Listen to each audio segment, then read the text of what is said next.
ऐसा लगता है कि भारत और अमेरिका के बीच संबंधों में ठहराव का फायदा पाकिस्तान उठा रहा है। पाकिस्तान और रूस ने 7 से 10 अक्टूबर को रूस के Saint Petersburg international gas forum 2025 के दौरान उच्च स्तरीय बैठकों में ऊर्जा, खनिज और व्यापार के क्षेत्र में सहयोग बढ़ाने पर सहमति जताई है।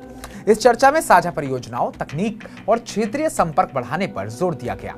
पाकिस्तान ने वहां निवेशकों को अपने देश में होने वाले मिनरल्स इन्वेस्टमेंट फोरम के लिए आमंत्रित किया। पाकिस्तानी और रूसी सैनिकों ने रूस के दक्षिण सैन्य जिले में आतंकवाद विरोधी ऑपरेशन का संयुक्त अभ्यास किया। इतना ही नहीं, प्रधानमंत्री शहबाज शरीफ ने सितंबर महीने में चीन में रूसी राष्ट्रपति व्लादिमीर पुतिन से मुलाकात के दौरान रूस के साथ संबंध मजबूत करने की बात कही थी।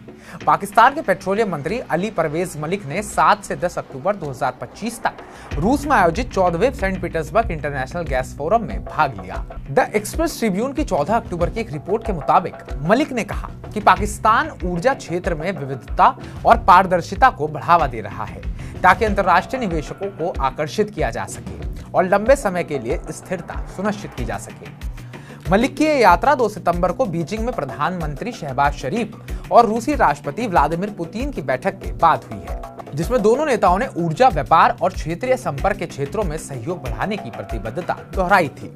शरीफ ने पुतिन से मुलाकात में कहा था कि पाकिस्तान रूस के भारत से संबंधों का सम्मान करता है, लेकिन पाकिस्तान रूस के साथ व्यापार, ऊर्जा और कनेक्टिविटी के क्षेत्र में मजबूत रिश्ते चाहता है। वहीं पुतिन ने पाकिस्तान को पारंपरिक साझेदार बताया और कहा कि दोनों देश द्विपक्षीय संबंधों को और आगे बढ़ाने पर सहमत हैं। उन्होंने शरीफ को नवंबर में रूस आने का निमंत्रण भी दिया, जिसे उन्होंने स्वीकार किया। इस बीच रूस के दक्षिणी सैन्य जिले में फ्रेंडशिप 2025 नामक संयुक्त अभ्यास हुआ, जिसमें दोनों देशों के करीब 200 सैनिकों ने आतंकवाद विरोधी अभियानों का प्रयास किया। देखा जाए तो इंटरनेशनल पॉलिटिक्स में इससे एक बड़ी घटना माना जा रहा है, क्योंकि भारत और रूस के संबंध जितने पुराने हैं उतने ही ऐतिहासिक भी हैं। इस बीच एक और बात हुई कि ट्रंप ने यह ऐलान कर दिया कि पीएम मोदी से उनकी बात हुई और उन्होंने भरोसा दिलाया कि जल्द वो रूस से तेल खरीदना बंद कर देंगे। पाकिस्तान की रूस से बढ़ती नजदीकियां ऐसे समय में भी दिख रही हैं जब भारत में ऐसे दावों से जुड़ी खबरों की चर्चा हुई कि रूस पाकिस्तान को JF-17 लड़ाकू विमान के इंजन दे रहा है। इस खबर के बाद भारत में विपक्षी कांग्रेस और सत्ता पर मौजूद बीजेपी के बीच विवाद को देखने को मिला है। कांग्रेस नेता जयराम रमेश ने 4 अक्टूबर को मीडिया रिपोर्ट का हवाला देते हुए सवाल उठाया कि भारत का कभी सबसे भरोसेमंद रणनीतिक सहयोगी रूस पाकिस्तान को चीन में बने JF-17 जेट के इंजन देकर सैन्य समर्थन क्यों दे रहा है।